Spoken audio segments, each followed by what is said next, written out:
So guys, welcome sa ating channel. Halika tayo mag-repat ng ating red balit. So guys, kung nakikita nyo guys yung ating bonsai pot is naka-ready na, at pati yung ating stone clasping. So guys, tayo mag-stone clasping ng ating red balete. Bali, ang gagawin ko muna ngayon is aayusin muna natin to. Sisimentohan muna natin tong bato na to guys, no? So guys, start na natin. Muna basahin muna natin.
Guys, kung nakikita nyo guys, is okay na po ang ating semento pulsera. Ayan. Hindi ka lang sa spinning table, kaya ituyo na to. So, araw ko siyang pinatuyo guys. Ang gagawin naman natin ngayon is lagyan mo siya na soil base. At ilipat na natin itong ating table. Ayan, okay na guys na yan. So guys, start na tayo.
Bale, ito na siya guys, at nai-set up na natin yung ating ginawa.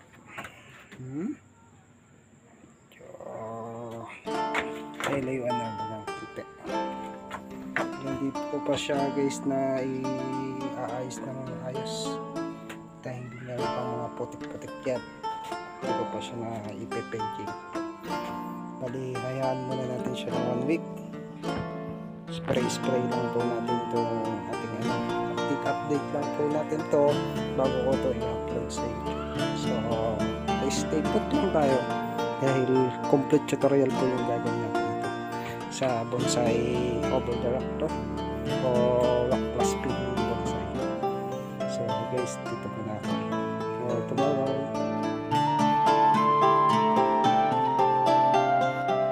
So guys, kung nakikita nyo guys yung ating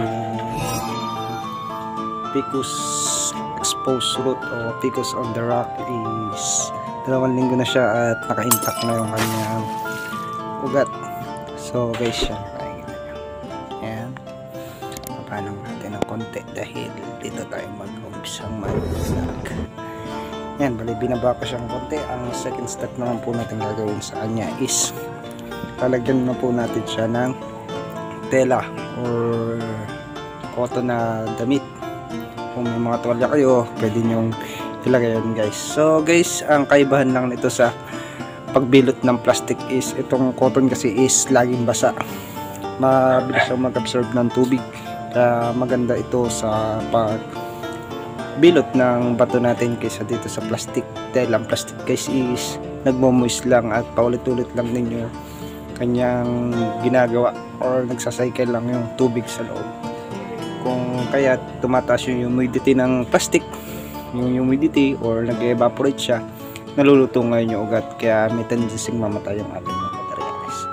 So kaya ito yung ginamit ko guys is cotton, kasi itong cotton is nag-absorb ng tubig. Yan, ito ano, kung may mga cotton kayong damit na hindi na ginagamit, mas maganda yung gamitin. So guys, simulan na natin yung pagbabalot nito sa ating materials. Dali, ito yung guys yung second step na ating gagawin. Balutin lang natin siya guys. Ganyan.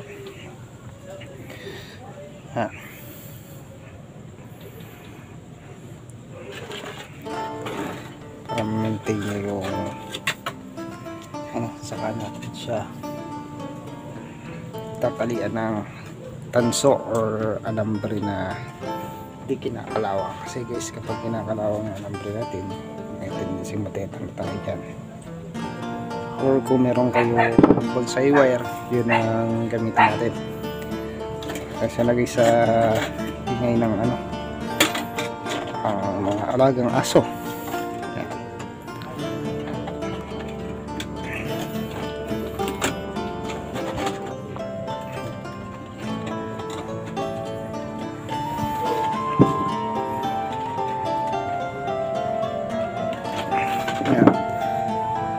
Guys, bali yan yung step 2. Bali guys, gagawin ko na lang to ng part 2 kung saan tatanggalin natin yung wire at atin na itong lalagyan ng design pending kapag nag-expose root na dito hanggang ilalim yung ating Ficus. So hanggang dito na lang din muna ako.